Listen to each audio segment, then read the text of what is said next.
Alright, ladies and gentlemen, air conditioners and other people out of the way. It is time for episode 36 here in the Challenge series. This is a weird one. Just looking at these commentators' notes, Literally is finally getting better with that. She's leaving them on the desk. She's denoting each individual event and what happens in it. She also made a joke about how it seems like Suako and Minako have been in like every race. They haven't been, but it feels like they've been in a lot of them, yes. I don't think I think they haven't missed a race in Japan since like episode 32, pretty much. And I thought Natsuki's attendance was outstanding.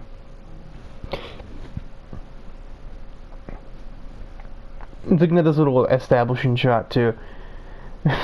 The group 4 looks so out of place. We have this old Corvette and like a drift style RX-8, and then we just have a race car. One of these things just doesn't belong here.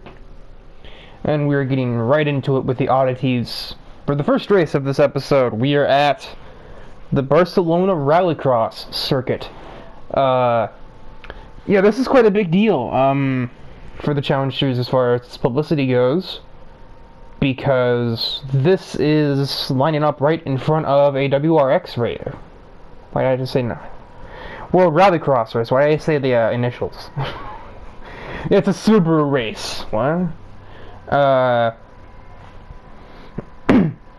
Colin Morris, who still knows the track keepers of Barcelona pretty well, managed to set this event up as a support event for the upcoming World Rallycross event here. I believe it's happening later in the evening, whereas this race is happening right at noon. Obviously, he kind of had to use his own appearance as sort of a selling point, you know. The witness says the most successful rallycross driver in the world returns to the circuit for what's essentially a filler series. But that's still going to get people to notice the series as, oh, this is big enough to make it as a support series of a world organization. That's kind of a big deal. And it's one that's being endorsed by, like, a Hall of Fame rallycross driver, bar none.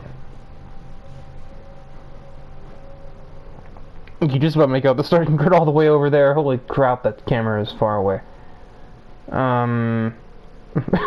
And I'm focusing on last, so if I focus on pole, it's even further. You know, it's actually like begin the event.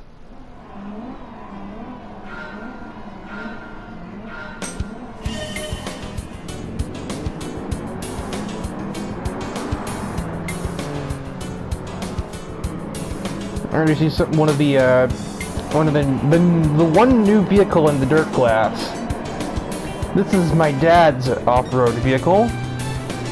It is the Isle of Man spec Subaru WRX. But I absolutely love the design on this thing. It's the Super Touring car. It is a Super Touring rally car, because that makes sense, but it's hilarious. I definitely remember plenty of time spent watching my dad try to play through Gran Turismo 4, and the Super Touring car was like crack for him. I don't know what it was about it, but he just adored that thing. And now it's got its place in Challenge Series history.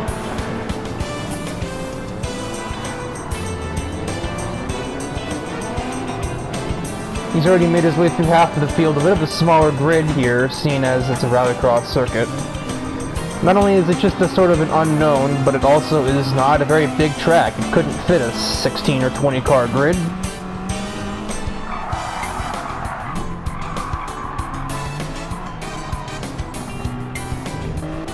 Unsurprisingly, Colin Morris has gotten out to a pretty significant lead. Hanyo is still holding on to second as one of the few rear-wheel drive vehicles on the in the dirt division.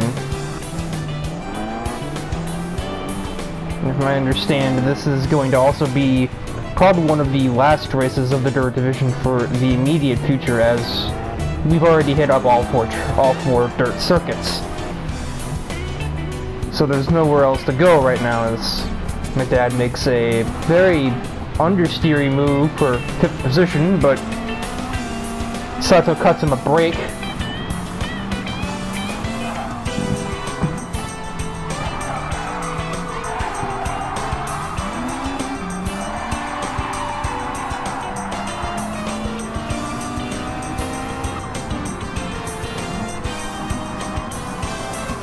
She is creating, Hanyo is making a bit of a train here, catching O'Reilly and Narashi in it. Dad seizes the moment, just sends it on Narashi. Puts Narashi in the wall a bit, but I don't really know if I think that's hard to really say that that's anybody's fault. That's just tight nature of the circuit. If we were more used to rallycross circuits, then that would be really a real piss take, but I think you can just probably blame that on, you know, that we don't really know what we're doing here. We've only done 3 dirt races and they were all on more wide open circuits.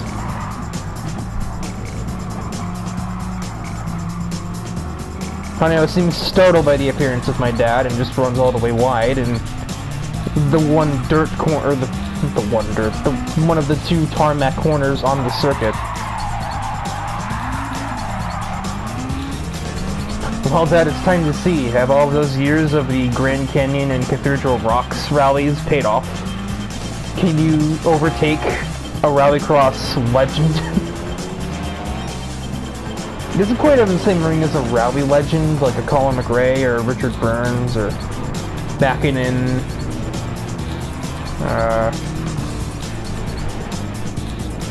Etc. Well, apparently he can, just by having more horsepower. Also, the Isle of Man Subaru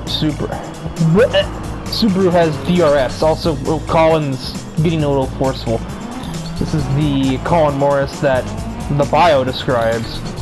He's not afraid to maybe move a couple of bumpers around to get his positions back, and that's exactly what he does. He smacks straight into my dad, but not phased, he will drive away from the rallycross driver.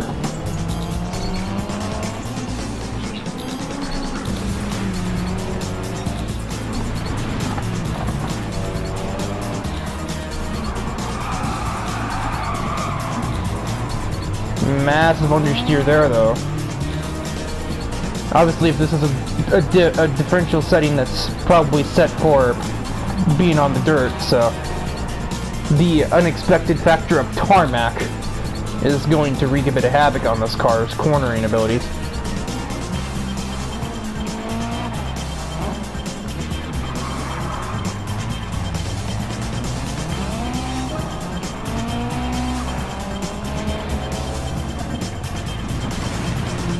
There's 2 laps to go now. He's he's beginning to build a lead over Morris. Nobody has managed to negotiate the Renault 5 yet. Hanyo's still hanging on to 3rd. Thomas seems reluctant to try and take it away.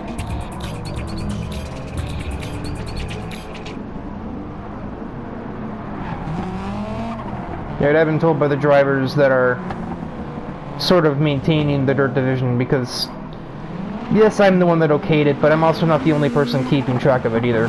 From what I understand, Colin Morris is actually the main one sort of maintaining this whole thing, with sort of supervision from Hitori and myself. And he is basically saying, this is going to be it for this segment. We'll probably come back with more dirt racing after the next championship, and probably only have those 4 dirt division races per segment, so as to not stale everyone out, because we've only got 4 tracks to select. Luckily, most of the vehicles in the dirt division, the drivers were able to convert into, or in some cases back into, cars that meet a different category specification. As out of the last turn, my dad is going to defeat the king of rallycross style and grab the victory at the Barcelona rallycross circuit. Haneo with the rear-wheel drive Renault 5, that has a ring to it, manages to cling on to the podium, following a very passive drive from O'Reilly. I don't honestly think that the starting grid changed, or the finishing order changed from the starting grid other than where my dad ended up. I don't think any overtakes were made. I just think people were just kind of going, which really doesn't make us look the best in front of these fans, but I suppose as long as we're not making ourselves look like idiots, it works. And my dad picked up the slack by battling with Colin Morris, so, you know, that has to be worth something at least. Alright, and we continue with the new things appearing as we head into the second race at Kyoto Driving Park. In case you couldn't see that was where we were at here, do you know now that camera didn't work? Do you know now? The lighting hasn't done me many favors here, but there are 2 new drivers that are debuting in this episode. I don't actually know. They are not here because of their exposure via the Rallycross event. They just kind of showed up. Otoya Namatame in an MR2 and Neo Kaminaga in an R32. Got a lot of 2s.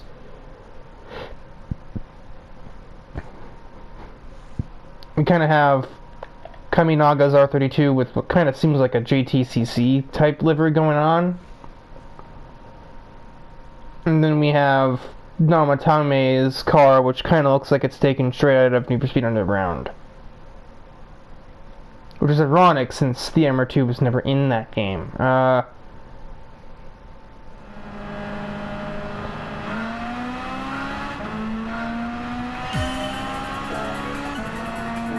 almost tried to turn that on. However, we are on board with Minako Kochiya in her RX-8, a car that was Need for Speed Underground, for a race that, I kid you not, is entirely comprised of people from Japan. I don't know how this happened, but it did in fact happen.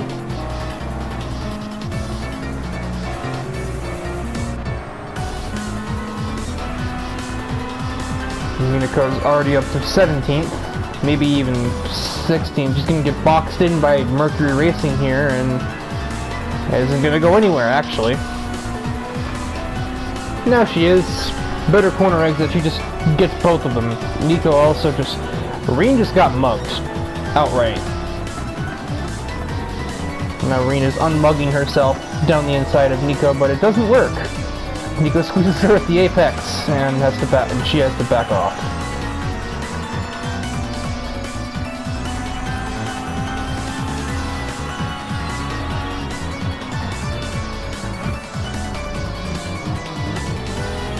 Nico is continuing her way through the field. Now she gets another overtake done on Nibarazaki. She's just following Minako through as they're 3 wide heading towards the penultimate corners.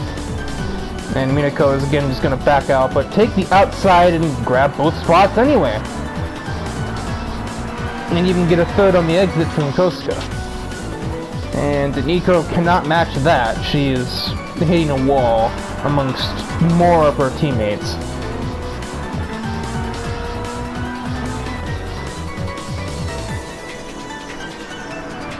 Gonna out-drag Moria and also get around Ellie. Suako's also gonna get to the inside of the Porsche, but Ellie's braver on the brakes, and the Impreza at least keeps that spot. Gets around Hakure. The Civic should do a little better here, but it still isn't doing great.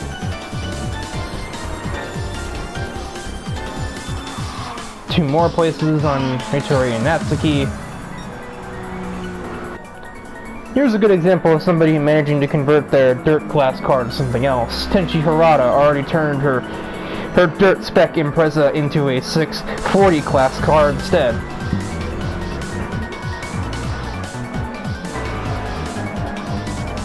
She gets ahead of Kotori.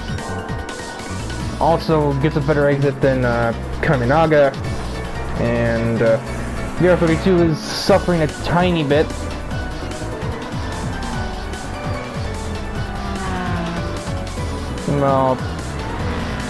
Meanwhile, Kochiya is to the inside of the Subaru. That's now the outside though, so this is going to be a difficult spot to hold on to for the RX-8. Especially when that Subaru is going to have all-wheel drive on the corner exit. And yeah, Tenchi's going to just take that right back. Not Tenchi, Tetsuya, my god. We had a driver try to sign up a while ago named Tenchi Harada. No relation as far as I can tell.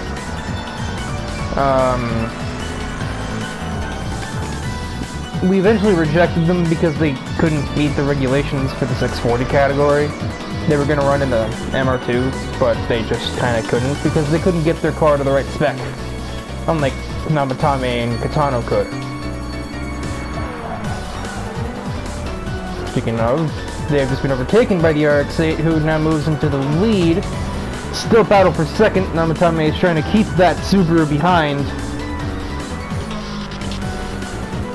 And will fail. The Subaru driver is back to second place. Back to? What the? We're doing a bit of drifting here, Minako.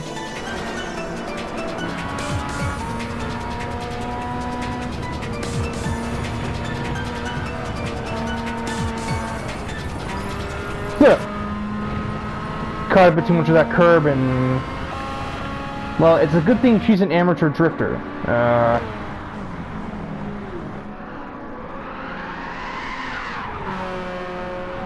That Cameron Grula doesn't do that slide justice at all. I say amateur. She's like somewhere in between amateur and semi-pro. Nowhere in the levels of Natsuki where they win like 2/3 of the drift comps they enter, but also not bad and was able to win the rare one that Natsuki didn't show up to, pretty much.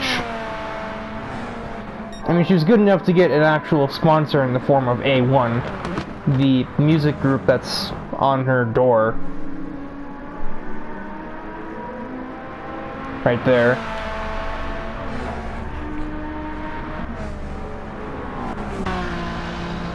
It seems Namatame has absolutely no answer for Harada and is actually under threat from Kaminaga.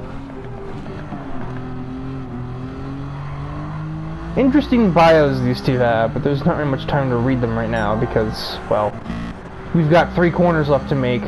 Either way, Kaminaga kind of looked like she was going to send it on Otoya, but just didn't.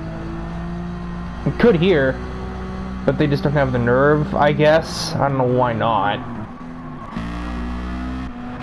And so, through the last corners, the first challenge completed for Minako Kochiya, who will get the win at Kyoto Park. Harada in their 640 debut will get second place. And then Kaminaga eventually, I think, just out-dragged the MR2 for P3. So a bit of a slow start for her, but she actually managed to recover back to pretty much where she started and actually get ahead of the MR2 that's set on pole. So, prepare your eyes, because you're about to have a lot more brightness, now that the next race is not a night race. Well, I tell a partial lie. Do not prepare your eyes for more brightness, because it's not actually that much brighter. Now it's just early dawn instead of late at night.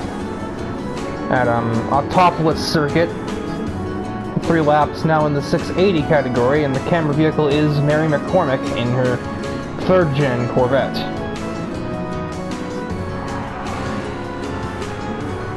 And she's not making huge progress on the start of the race. She does sneak 3 places through there, though. Or at least I think it'll be 3. She meets another Corvette, though, and actually will only get 2. Garrison basically sets a screen for his teammate Brandt to just storm off out of the corner.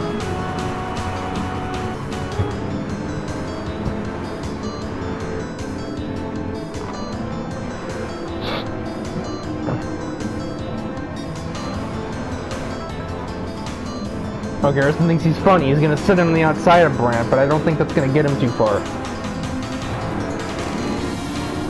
That's just gonna get him overtaken by McCormick and the other Corvette.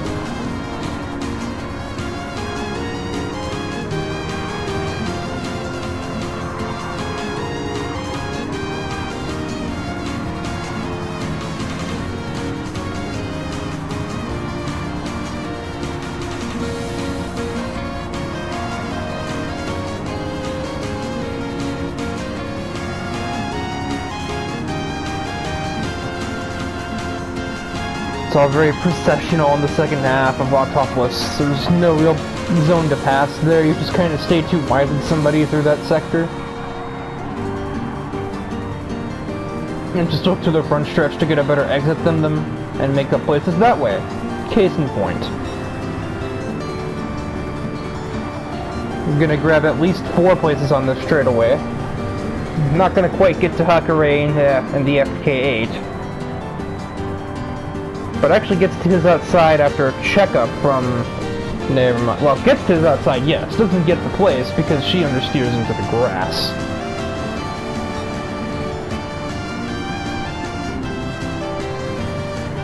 Defense from Hakurei keeps McCormick on the awkward line. Akira probably wishing his brother were here right now and is getting absolutely mugged. Never mind.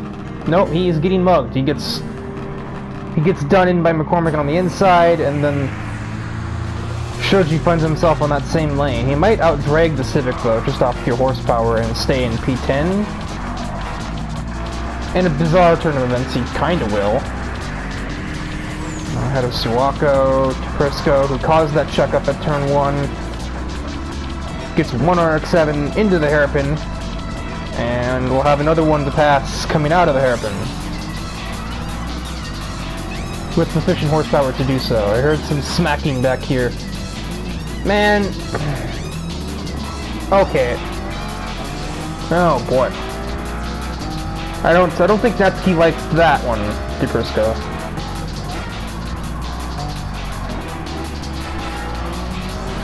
What did your stupid ass do this time? I assume it's probably the same thing he's been doing. Well, he could have had it saved, but the car behind him didn't really let off at all. It looks like that might have been Suwako. Ah, I hate when that happens.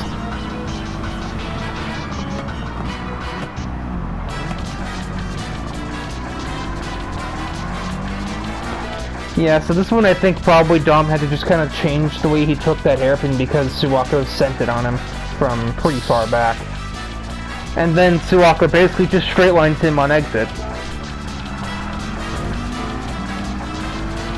And doesn't give DePrisco even the slightest chance of saving that car. And then his clumsy rejoin slams him straight into the door of Natsuki, which I've missed on the camera.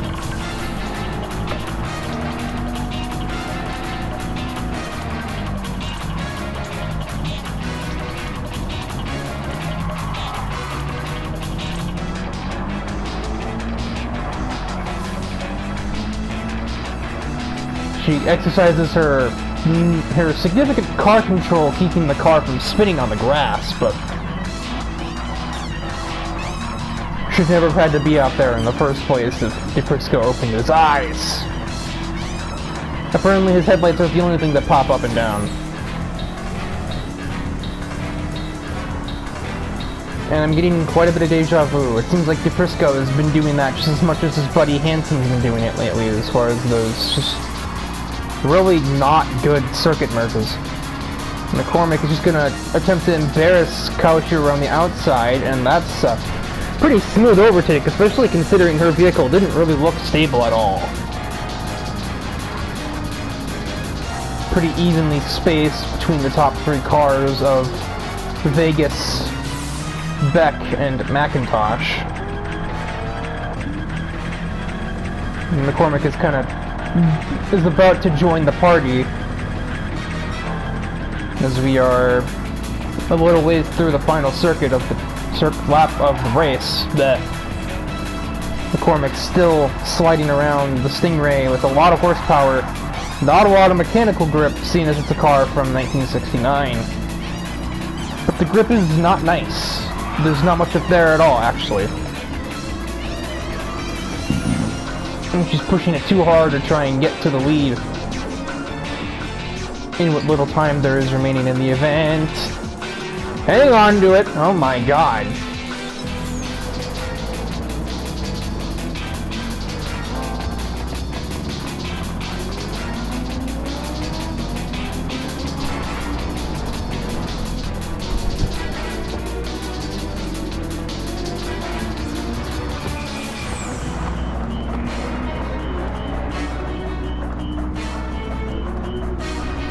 gets to the outside of the Audi of my mother. It snaps and gets destroyed. And that's a DNF. That might even be a total from that Corvette.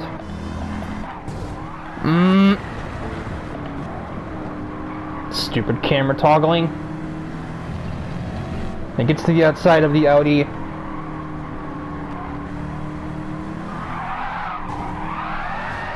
Just puts too much power down, and then my mom refuses to just back out when she's been driven into by an unstable car, and that is indeed a DNF for the Mustang. Really, Riker? This is a Mustang? It literally says Corvette, right? No, it says Chevrolet there. But yeah, that's a DNF for the Corvette, and that's going to be a hefty fix, because this is obviously a pretty old car. No, I have to... It was the speed of contact here.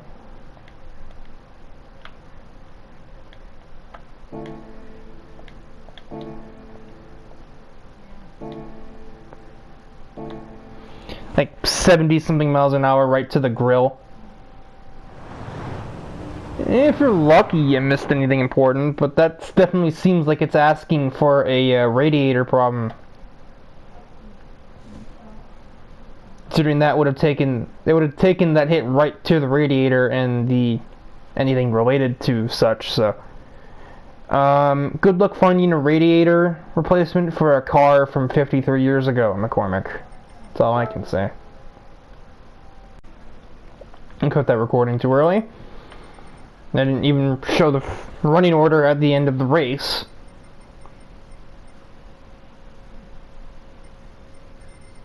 She was far enough off track when she spun that they were allowed to finish the race at normal speed.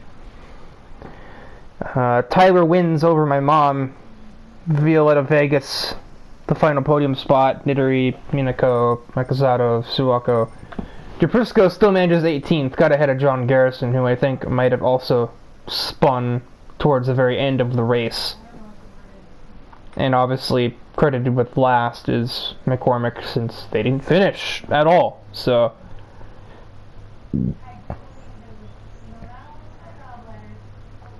kind of reading through the notes, it kind of seems as though Nidori also believes that that is actually a terminal value. It is terminal damage for that Corvette. So unless McCormick can find some kind of replacement, I think that is going to be curtains for her. It was in fact the radiator. I was entirely correct. The radiator took that straight to the face. Right to the grill, if you will. And unsurprisingly, trying to find a replacement part for a car that's old enough to be my dad really isn't going to be that easy.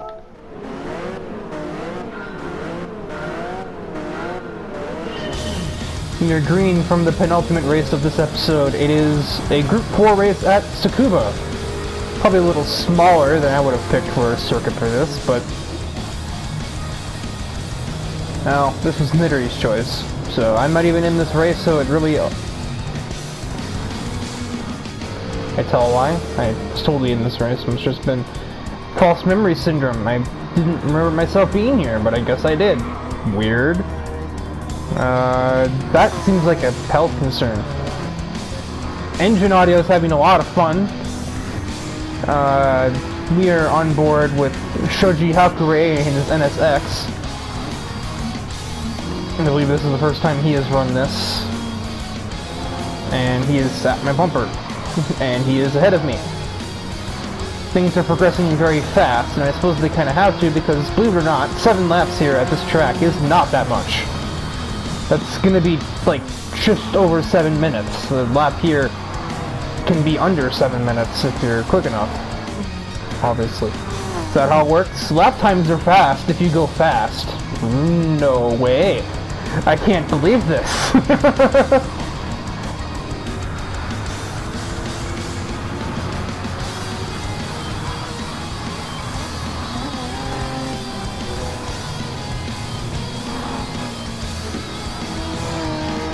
after using all of the track. Clearly looking for some shot of redemption, seeing as his last few races have been disappointing at best. That EK9 touring car has not at all panned out in the way he'd imagined it. And his other results in other cars have been lackluster. His FK8 is lucky to make a top 6. His normal EK9 Civic is lucky to make the top 10. And that EK9 touring car, just earlier in this episode, started in P4 and ended up finishing outside of the top 8. So he probably wants to be something, you know, he probably wants to do at least a podium for once. He's making good time on that, since he's already up to 6th place and we're only through 2.5 laps. He's running laps in the sub-minute category, as previously mentioned, that would be something we could be looking at here. He's getting up to Barbara Page. We have Trevor Graham and Emi Barzaki fighting for the last podium position. Emi will be victorious there, and the Corvette's top speed will show itself with Barbara Page just stealing that spot away with no issue. Shoji attempts to sneak to the outside of the Sylvia, and indeed, Trevor Graham is just getting outright mugged out here.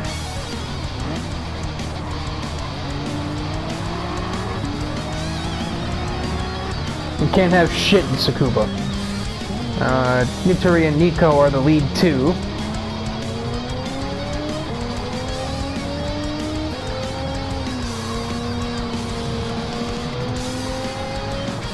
It can be difficult to pass here. Shoji may make it look pretty easy, but I can assure you that it isn't.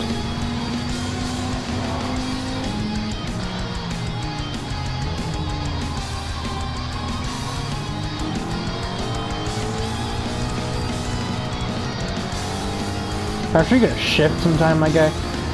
As Hakure's pace has begun to plateau, and he's not really making much progress on this lead 4 up there.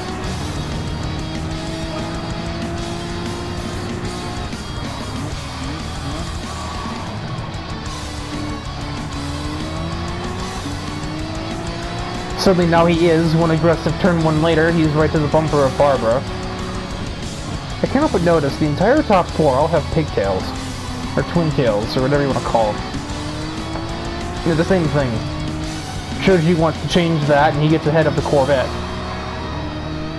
He does not have pigtails. He has short, masculine hair.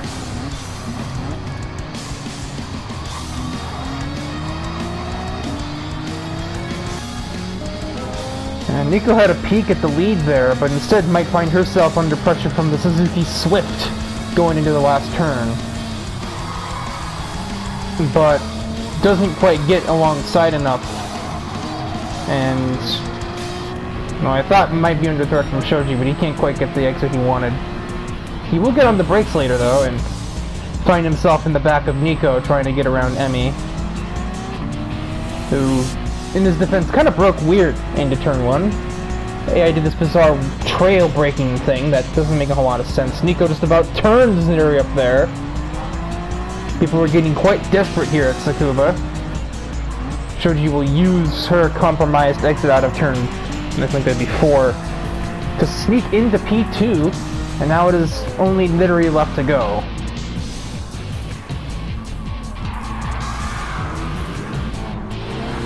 And Nico doesn't quite like that. I believe just got into the back of Shoji there. Oh yeah, that just looks terrible.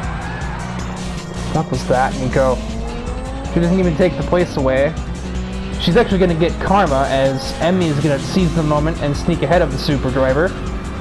Barbara is doing something. I could easily pass her there if she went anywhere else.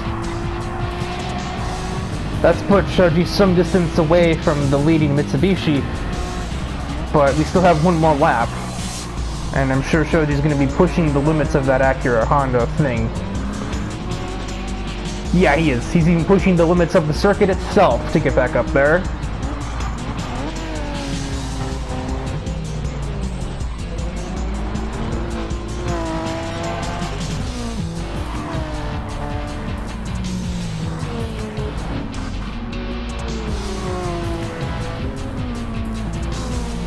Just about up to her now, but he's gonna have to get it done in the literal last second, as, well, we only have one last corner to go.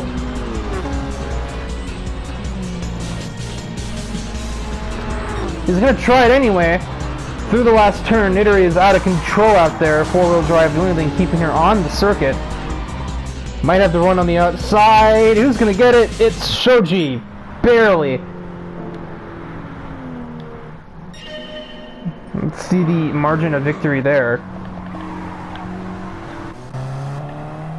That's not you. Okay, never mind. I thought it was closer. I didn't know where the start finish line was. But yeah, that is the margin of victory. Shoji Hakure grabs the victory over Nidori. Emi will grab P3.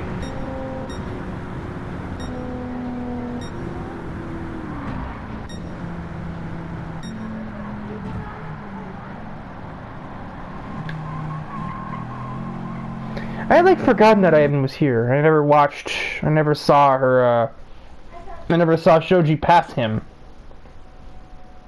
He just probably did it while I was looking at someone else, I had to guess. And, Group 4 continues to provide racing that's too intense almost for its own good. Probably one of the better things to come into the Challenge Series. Group 4 has provided like 4 consecutive like neck and neck battles in just 4 events.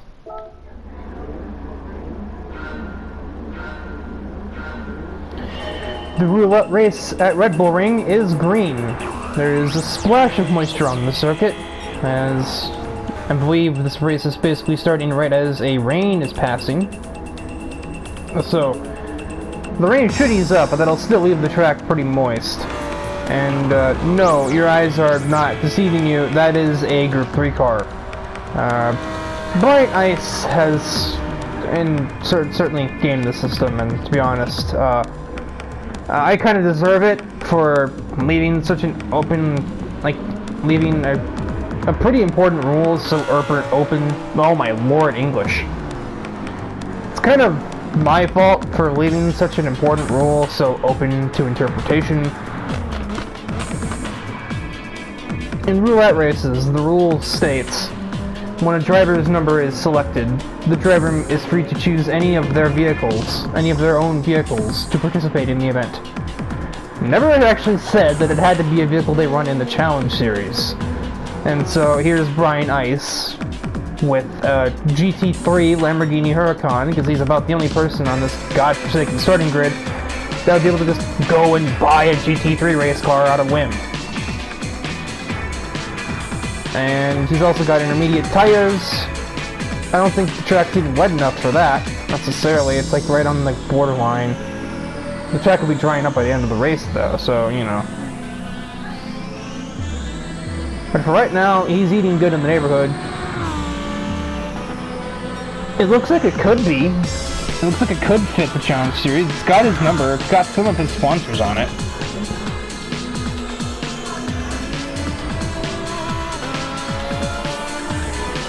Yeah, so, I'm not Gina, so I'm going to raise my hand up and take the L on this one. Ice definitely got the rulebook there.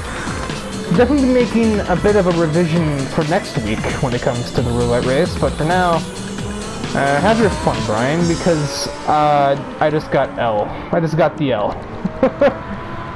That said, he's still not even the leader yet, and the leader, Yuval Kawakuta, is miles clear. He's halfway back to Cyprus at this point.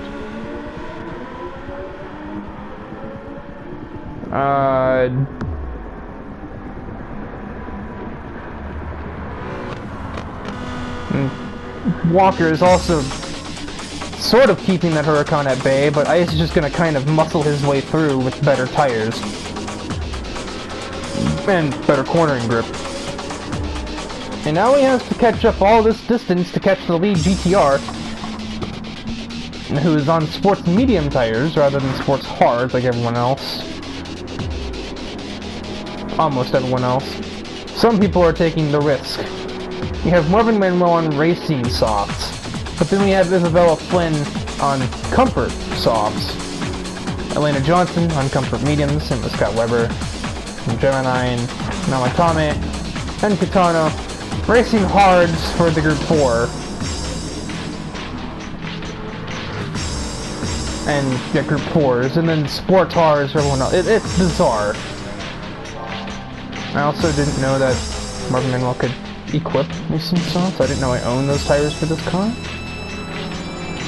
Ah.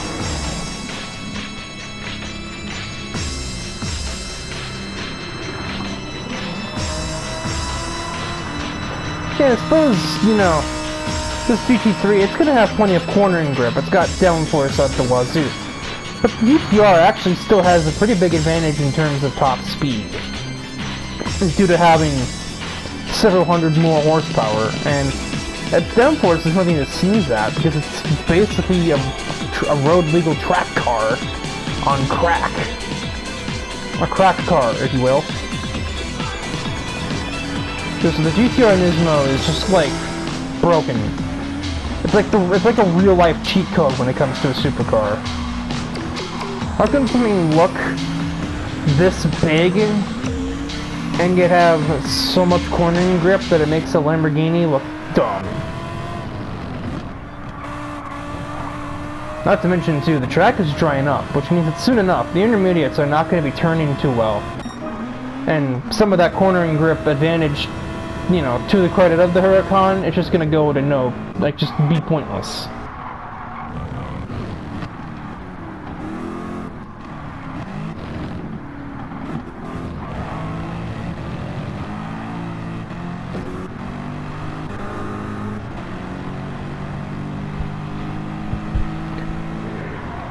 I have a bizarre field spread going on in this race too. Part of it is because of the tire selection, but also there's just other facets that are just equally weird. So we have a 760 car leading the race. No surprise here. We have Brian Ice in this Exception Mobile in the Group 3 running P2. Then we have 720, 720, 720, 720. There's a 680 car ahead of a 720. The 720 car is also under some pressure from a Group 4. Then we have Derica Zoya in another 760 who's finally making her way up the field.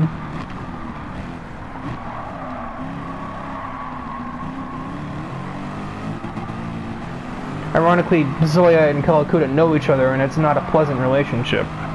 They used to be dating. Hasn't been covered previously. I look up both the Group 4s are just Corvettes. Barbara is just getting bodied by that C63 of Sodakov right now. But the racing hard tires mean that she's very easily able to keep up with the AMG. Certainly in the corners. He will have the advantage in straights. So Barbara's just going to kind of stagnate though. Then we have a 640 ahead of Maki in the 680. 640, 680, 640, 640, 600, 600, 600.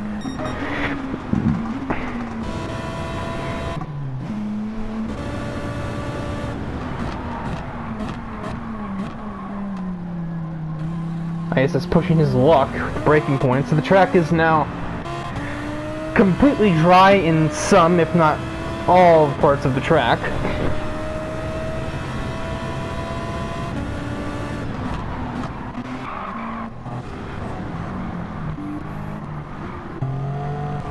It looks like the run to turn 8 and 9 may still be a little moist, but besides that, it looks like the track is now completely dried.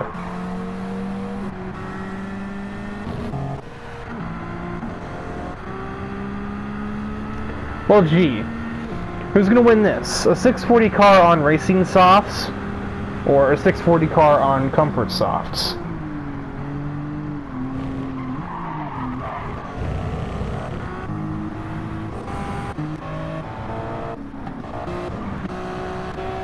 Monkey gets around her teammate. And honestly, at this point, I think Manuel may be a threat to beat a couple of 680 class cars, or at the very least, beat Gemini.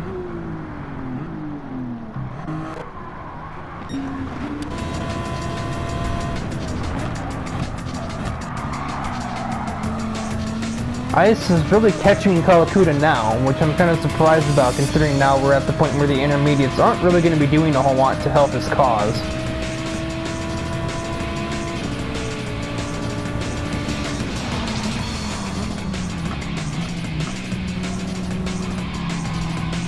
A bit of assistance given by lap traffic gets Brian Ice even closer to that GTR.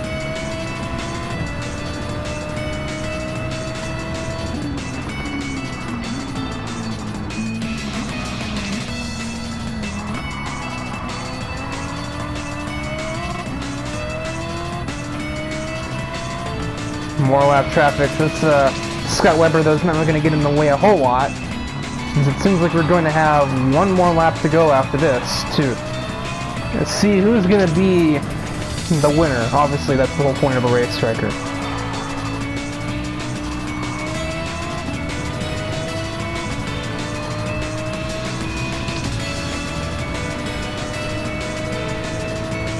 The horsepower difference is just so mind-numbing.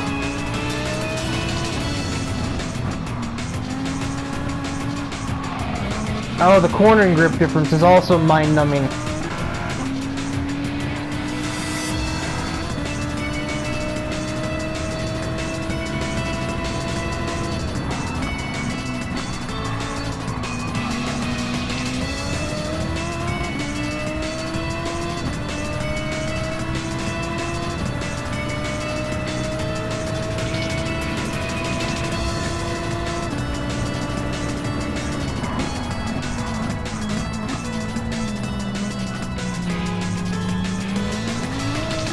Eval is using the whole width of Red Bull Ring to try and keep the onslaught of the Group 3 at bay.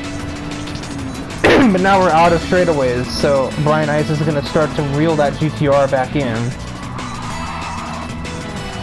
Need to look further back. Zoya is the last car still running. Everybody else crossed the line after the 10-minute expired. Carl Watts has overtaken Cam for P3. Namatame is going to get slightly involved. Brian Ice sneaks to the inside of Kalakuta, even if just for half a second. But we're going to get two high-speed corners here, and that's where the Group 3 is going to make up time. He's at the inside. And he sneaks his way through. Does he outdrag the GTR enough? He does. Brian Ice, with the exception mobile of Huracan Group 3, is going to steal a victory. So that's what you get for the man that has everything. You get an exception to the rule. So that does it for episode 36 here in the Challenge Series. Some oddities. We've had one driver DNF from the series, and we've had a driver trying to pioneer something. You've had the last run of the Dirt Division for the time being, until at least like probably episode 42, if I had to imagine.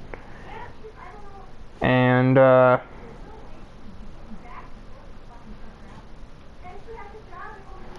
yeah, I'm also being informed there's some background noise, so I'm just gonna have to try and you're just gonna have to kind of deal with that. We're picking up some feedback from some other sort of thing. I think someone's on a phone call in the paddock or something. I don't know what the hell. But yeah, that'll wrap things up here in this episode.